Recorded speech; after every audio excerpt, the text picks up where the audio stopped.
All right, I've been wanting to start this channel forever, and in fact I did start it and then put out a video, got really busy with market season, and just had to let this fall to the wayside.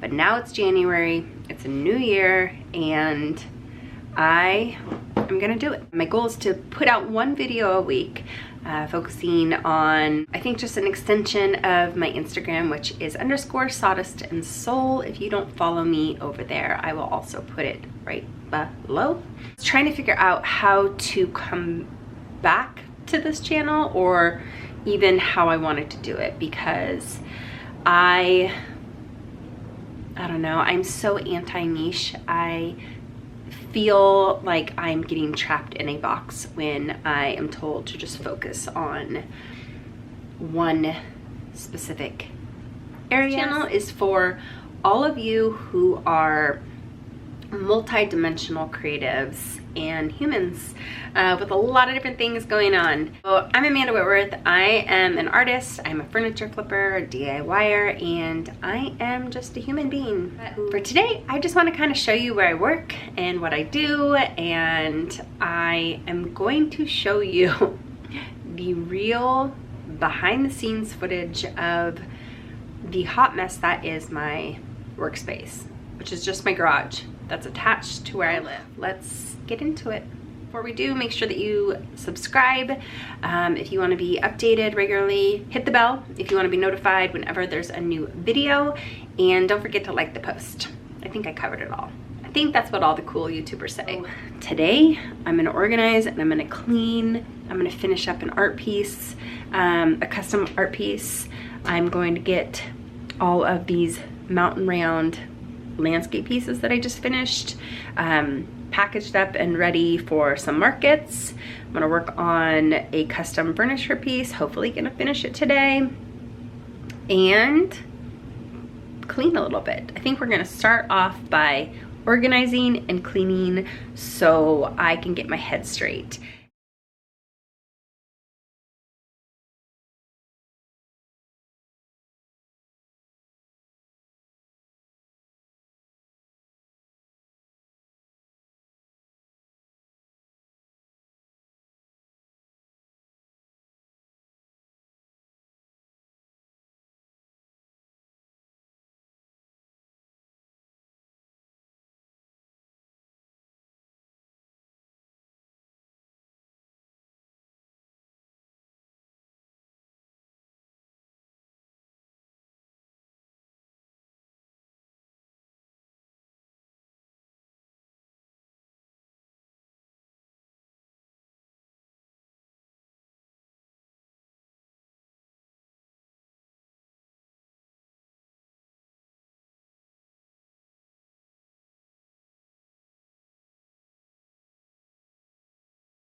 So I figured I will answer some of the questions I get asked the most while I sand this piece. I'd say the number one question I get asked the most is, how did I get into woodworking or start doing what it is I do? And first and foremost, I don't really consider myself a woodworker.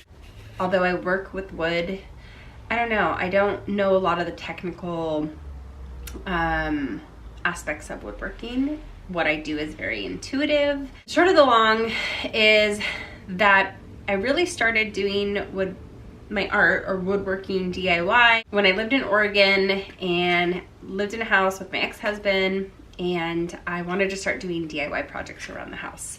And I wanted to fix up the house and make it something that he really loved on a budget. And so I started just experimenting and playing around and going on Pinterest all the time. And after we got divorced, I moved down to Southern California, and probably about a year after I moved down there, or maybe, no, it was like about 9 months after I moved down there, I started getting this kind of like calling. I don't know how to describe it, but I just kept on hearing buy a saw. Didn't quite understand it. It kind of made sense because I had obviously done a bunch of home projects. I didn't actually use any of the saws. I'd always have somebody else cut stuff for me. So then I kind of just put it off, and one day I was looking on Craigslist for a bunch of pallets. This was when pallet furniture on for patios was really trending. And on Craigslist for a bunch of free pallets. It was about an hour away, so I drove out there and we were looking at all the pallets, and we turned the corner and the woman who I was with says, "Oh, I have to get rid of this saw. Would you want to buy it?" And I felt like it was just, I don't know, the universe just putting it in my lap. So I started laughing. It was a good price, and so I said sure. And then I sat on it for like 7 more months and was like, screw it, I just need to do this. Went out, made my first cut, made some kind of geometric woodworking wall art, and sold it right away. And I was like, okay, I'm onto something here. And I felt alive in a way that I had never felt before. I just never felt like I was a creative person. All of my 20s, I was very lost. I worked in restaurants, I worked in administrative stuff, and even during this time, I was still back and forth in between restaurants and doing a bunch of other stuff. I felt like I tapped into a side of myself that was buried deep, deep down, and it was the most authentic version of me that I'd ever felt. And I moved to Northern California for a little bit. That's a whole story in and of itself. And then right before the pandemic hit in December 2019, I moved back to Washington, where I'm from and where I currently live, and lived with my brother and sister-in-law for about 2 months. Then I moved into the place I'm in now, which was only going to be temporary. But then 2 weeks after I moved in, the world shut down and we found ourselves in a pandemic. And I was working another job doing marketing for a yoga studio. I lost my job about 4 months into that job. It was in late April, so just shortly after, it was right around the same time everybody was losing their job. And I started just playing around with art, posting it again, things, and then I started doing some virtual markets, and I was like, I just need to do this. I just need to step into this, but still didn't feel very confident to fully do my art full-time, or I didn't feel like I could do my art full-time. I had so many stories. We all hear that artists are struggling, and so it was another year. I got another part-time job doing marketing for a podcasting production company, and then I did that for about 9 months. It was in September of 2021 when I realized that I felt like my life was being pulled in these 2 different directions, and I couldn't do either one of them well.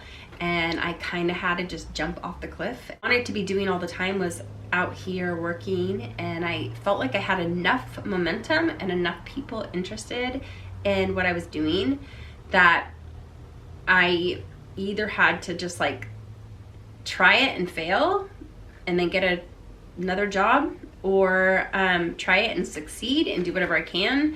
I quit that job, and it was late September, that I just started doing this full time. And fortunately, the world started opening up again, and in-person markets started to come back. So I just dove into market season hardcore. I did 13 markets in 6 weeks. It's kind of how I landed in doing this full time. I incorporated furniture flipping in September because I realized that I just didn't feel like my art alone was sustainable for me, and that I just kept on getting this calling, this voice inside that was telling me to start showing because I was already doing furniture flipping. I've always been doing it just for myself, and then I started selling it. It's another incredible creative outlet for me, and I love taking old pieces and totally transforming them into something different. With those 2 avenues, and growing my Instagram and starting to explore sponsorship or brand post, I am just there where I feel like I'm able to do it full time. It's definitely been a struggle at times. Also bear with me as I grow this channel. I definitely need to improve my sound quality, which hopefully I can figure out a microphone situation. And I'm working from a very dark place, so there's a lot of like lighting manipulation that I constantly have to do. I have the sun coming in this window right now. This will get better as time goes on. So I think the other question that I get asked a lot is like, what is my inspiration? That would have to be the hardships that I've been through. I have something called Lynch syndrome. It is a hereditary mutation of one of your 5 repair genes. I have MSH2. It's also called hereditary non-polyposis colorectal cancer. So basically, I just have a really high chance of getting a long list of cancers, being the highest colon cancer, endometrial cancer, and uterine cancer. And then there's a long list of other cancers. I have already had cancer twice. Well, I had like a stage 0 colon cancer, and then I 5 years ago was diagnosed with metastatic cancer of an unknown primary source. I will have to do a separate video on this. It's a long story. Both my mom and older brother have it as well. And so I'd like to do it justice by telling you the whole thing. And I also think that it will help a lot of people. I have looked on YouTube for other stories of Lynch people, and there's not very much out there. So if I can offer some kind of service and experience and stories for somebody else to find, that would be awesome. It is a big part of my life. It is not the biggest part, but it is a big factor into what motivates me and inspires me. I really have to be lit up by what I'm doing for me to feel passionate about life and not sink into a depression.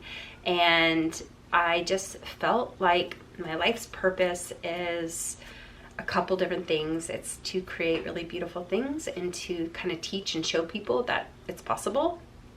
And it's also to tell my story about these hardships that I've been in with the help or with the intention of helping people. I learned at a very, very early age that life is fleeting and can be taken away at a moment's notice, and I just want to live the best life I possibly can. And I know that that may sound like a really privileged thing to say. I know and I'm aware that I have certain privileges that others don't, and I really try not to take that for granted. I also have been through some extreme hardships, like I've mentioned, with my health, and I want to know when I take my last breath that I have done everything to live the most authentic and true life for myself. It's taken me a really long time to get here. I am a late bloomer artist and creative. I didn't start any of this really until my mid 30s, and now I'm in my early 40s. And yeah, that's what inspires me.